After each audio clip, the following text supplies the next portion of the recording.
নবাবী হাট, কারণ হচ্ছে নবাবী হাটের নামকরণ করার অন্যতম কারণ হচ্ছে আমরা তরুণ উদ্যোক্তারা হচ্ছে এই হাটের আয়োজন করেছে এবং হচ্ছে সারা কেরানীগঞ্জের ভিতরে সর্ববৃহত্তম 50 একর জমির ভিতরে হচ্ছে আজকের এই নবাবী হাটের আয়োজন করা হয়েছে এবং হচ্ছে অন্য সব হাটের থেকে আমাদের হাটটা একটু ডিজিটালাইজেশনের উপরে ভিত্তি করে আমরা হচ্ছে আয়োজন করেছি। যেমন অন্য সব হাটে আপনারা দেখতে পারবেন যে কাদা সমান পানি এবং হচ্ছে কাদার একাকার হয়ে রয়েছে। আমাদের এখানে আপনারা প্রিয়জন এবং হচ্ছে পছন্দের আপনার গাড়ি নিয়েও এখানে চলে আসতে পারবেন এবং হচ্ছে আমাদের অন্যতম আকর্ষণ ছিল যে প্রতিদিন একটি করে ডিপ ফ্রিজ এবং হচ্ছে আজকে তার পঞ্চম দিন, আজকে রাত 12টা বাজে আমরা সেই সৌভাগ্যবান নবাবকে খুঁজে পাবো এবং হচ্ছে তার হাতে আমাদের আজকের দিনের শেষ পুরস্কার যেটা রয়েছে একটা ডিপ ফ্রিজ, সেটা আমরা প্রোভাইড করবো তাকে।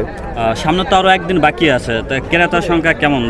আলহামদুলিল্লাহ এখানে যেমন ক্রেতা রয়েছে এবং হচ্ছে বিক্রেতা রয়েছে এবং হচ্ছে যারাই হচ্ছে আমাদের থেকে গরু ক্রয় করছে এবং সবার মুখে দেখবেন একটি করে হাসি রয়েছে। এখান থেকে কেউ এখন পর্যন্ত আমাদের অর্জন একটাই যে তারা কেউ মানে মুখ বেজার করে এবং স্যাডভাবে কেউই যায় না। সো নবাবী হাটের এটাই ছিল একটা চ্যালেঞ্জ।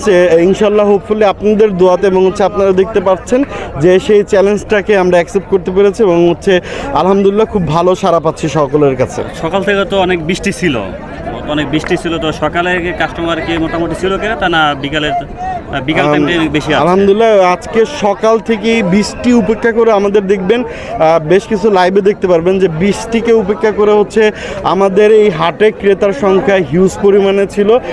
অলরেডি আমাদের হাটে 3 ভাগের 1 ভাগের মতো এখন গরু আছে, এখনও অনেক গরু আসতেছে আশেপাশে যত খামারিরা আছে এবং হচ্ছে হাট থেকেও আমাদের হাটে গরুগুলো চলে আসতেছে। আর তো মাত্র সামনে আরেকদিন বাকি আছে, আগামীকাল শুক্রবার দিন। এর থেকে কি আরও বেশি কাস্টমার আশা করেন?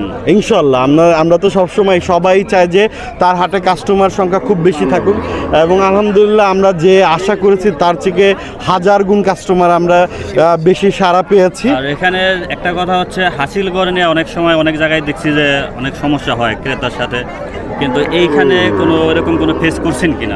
না, কারণ হচ্ছে আমরা এখানে সরকারিভাবে নির্ধারিত যেটা ছিল, যেমন আমাদের উপজেলা প্রশাসন সরকারিভাবে নির্ধারণ করে দিয়েছিল 6% সর্বনিম্ন। তো আমরা যেহেতু বললাম একটা চ্যালেঞ্জ স্বরূপ, তো সেক্ষেত্রে এবং হচ্ছে আমাদের থেকে একটা উপহার স্বরূপ আমরা হচ্ছে 5% করে হাসিল দিচ্ছি শতকরা।